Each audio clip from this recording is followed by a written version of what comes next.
చేస్తున్నటువంటి వాళ్ళు అంటే నెలకు ఒక 10,000 అనుకోండి, 5,000 10,000 కన్జంప్షన్ చేస్తున్నారో వాళ్ళకి మాత్రం తీసేయండి. 5,000 10,000 మద్యం కొనుగోలు చేస్తున్నవాడికి ఇది 3,000 4,000 ఎందుకు? వాళ్ళకి తీసేయండి.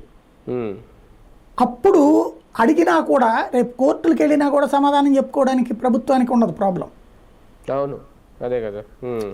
ఇంకోటి ఆ మాట అనొచ్చు, కానీ అంత కమిట్మెంట్ లెవెల్స్ ఏముండవండి. బేసిక్గా ఇప్పుడు వెరీ సింపుల్ లాజిక్ ఏముంటుందంటే నేను చెప్పినట్టు వైఎస్ఆర్ కాంగ్రెస్ పార్టీ సింపథైజర్స్ అయిన మిడిల్ క్లాస్ వాళ్ళకి పీకేస్తారు. అది పేపర్లలో రేపు పొద్దున్న రాబోయే రోజులు ఒకసారి మీరు గుర్తు తెచ్చుకుంటే పాత వీడియోలు చూసుకోండి.